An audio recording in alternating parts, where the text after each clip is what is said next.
बुद्ध का एक शिष्य उनका उपदेश सुनकर भिक्षु हो गया। वह एक दिन नगर में भिक्षा मांगने गया। नियम था कि 3 घरों में भिक्षा मांगी जाती थी। बुद्ध के लगभग सारे शिष्य युवक थे। ये भिक्षु युवक भी शरीर से गठीला और सुंदर था। एक तो वह यौवन के रंग में रंगा हुआ था, अर्थात तन में आकर्षण था। दूसरा मन पवित्र था, अर्थात मन में ईश्वरीय शक्ति भरी हुई थी। जिसका तन और मन दोनों सुंदर है, वह परमात्मा के निकट है।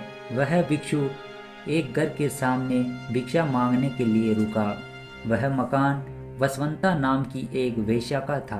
वह भिक्षु की आवाज सुनकर तुरंत बाहर आ गई और द्वार पे देखा कि एक सुंदर नौजवान, जिसका शरीर गठा हुआ है एवं उसका मुख एक अलौकिक आभास से युक्त है। उसको देखकर ऐसा लग रहा था कि वह भिक्षु युवक शांति और आनंद में डूबा हुआ है।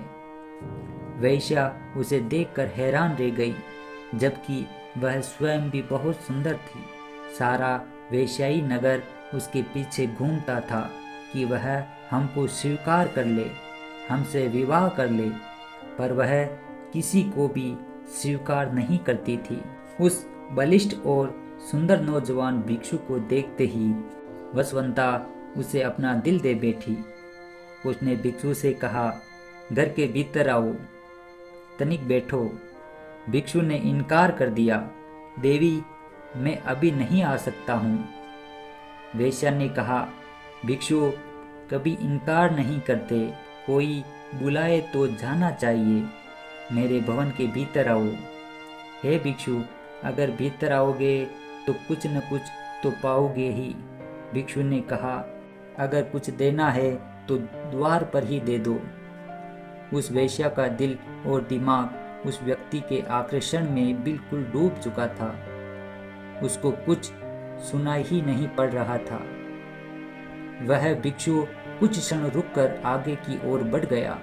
दासी ने आकर कहा, अब द्वार पर कोई नहीं है, भीतर चलो। वसवंता की तंत्रा टूटी। वह बहुत दुखी और पीड़ित हुई। जबकि स्त्री के निवेदन को कोई पुरुष ठुकरा देता है तो उसकी हालत बड़ी खराब हो जाती है। वसवंता ने अपने जीवन में एक ही बार एक ही पुरुष के प्रति लगाव रखा था। उसने भी इनकार कर दिया। दिल टूट गया।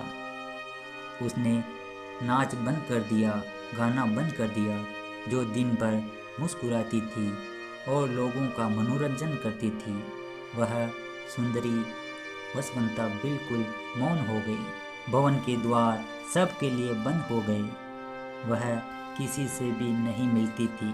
कहीं लोगों के निमंत्रण आते थे, आओ हमारे उत्सव में खुशियाँ बिखेर दो, किंतु वह इनकार कर देती थी। एकांत को उसने अपने जीवन का साथी बना लिया। दासी अच्छा अच्छा भोजन बनाती थी, पर उसकी भूख और प्यास को वह भिक्षु मानो सदा के लिए लह गया हो। वसवंता को रात दिन वह भिक्षु की याद आती थी। वह बहुत कमज़ोर हो गई और बीमार रहने लगी। कहते हैं कि चिंता चिता से बड़ी होती है। चिता एक बार जलाती है और चिंता सदैव जलाती रहती है। वह कहीं आती जाती नहीं थी। एक ही स्थान पर लेटे लेटे उसके शरीर में कहीं जख्म हो गए। उसकी सुंदरता करूपता में बदल गई। अब उसे कोई देखना भी पसंद नहीं करता था। बहुत समय के बाद फिर वही भिक्षु उस नगर में पुनः आया। उसे मालूम पड़ा कि वसवंता बहुत बीमार है, उसकी हालत बहुत खराब है। भिक्षु उसके द्वार पर गया। दासी ने जाकर कहा कि वह भिक्षु आया है। वसवंता ने दासी से कहा, यहाँ पर मत आने दो। जब मैं सुंदर युवती थी, बहुत खूबसूरत थी, तब मेरा निवेदन स्वीकार नहीं किया। अब मैं बदसूरत और बीमार हो गई हूँ। अब मैं इनके सामने कैसे जाऊँ? नहीं जाऊँगी। पर इतने में भिक्षु अंदर आ गए। हे देवी, आज तुझे मेरी ज़रूरत है। उस समय तुझको मेरी ज़रूरत नहीं थी। उस समय तेरी सुंदरता, तेरे नाच गाने से मोहित होने वाले हजारों थे, किंतु दुख की घड़ी में सब दूर हो जाते हैं। अब तू चिंता न कर, शर्मिंदा मत हो, मैं तेरे पास रहकर तेरी सेवा करूँगा। भिक्षु ने पवित्र भाव से उसकी सेवा की। वसवंता की वासना मिट गई, उसका विवेक जाग उठा। भिक्षु उसे बुद्ध के पास ले गए। उसने प्रार्थना की, मुझे दीक्षा दो। बुद्ध से दीक्षा पाकर वह भिक्षुणी हो गई। अपना जीवन पति से पावन कर